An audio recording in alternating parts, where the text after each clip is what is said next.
বন্ধুরা কেমন আছো তোমরা সবাই? আশা করি সবাই খুব ভালো আছো। আজকে একটা কুইক রেসিপি দেখাবো।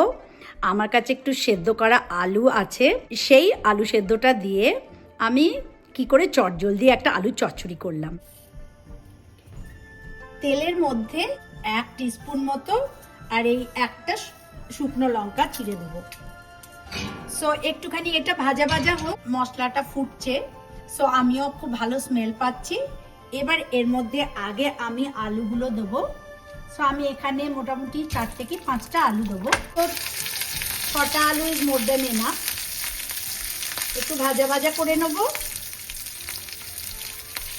এবার একটা গোটা টমেটো আমি তার মধ্যে দিয়ে দিলাম এবং 2টো কাঁচা লঙ্কা ছিঁড়ে দিলাম। আমার একটু ঝাল ঝাল খেতে ভালো লাগে। If you don't like, do not put extra কাঁচা লঙ্কা।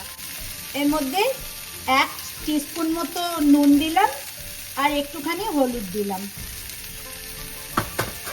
দিয়ে ভালো করে নেড়ে দেবো। টমেটোগুলো যেই ভালো করে গলে যাবে তখন একটুখানি জল দেবো, দিয়ে চাপা দিয়ে দেবো। এবারে দেখো একটুখানি জল দেবো, দিয়ে আমি এটাকে একটুখানি বয়েল করতে দেবো। তো খুব তাড়াতাড়ি রান্নাটা হয়ে যায়। একটু চাপা দিয়ে 2-3 মিনিট রেখে আমাদের রান্না হয়ে যাবে। দেখো আমার তরকারি রেডি, চলো প্লেটিং করি। দেখো আমার খাবার রেডি হয়ে গেল।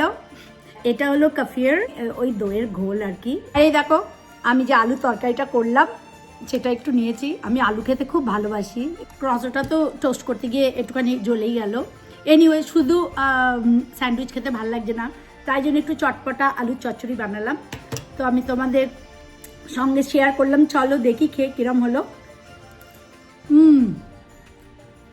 লাভ ইট। বাইরে এত ঠান্ডা না গো, বাইরে শুধু একটু টুকটুক করে বরফ পড়ছে আর বেশ ঠান্ডা। তো গরম গরম খাবার খেতে দারুণ লাগছে। আবার কোনো চটজলদি এইরকম চটপটা রেসিপি নিয়ে তোমাদের কাছে চলে আসবো। ততক্ষণের জন্য তোমরা সবাই ভালো থেকো। বাই।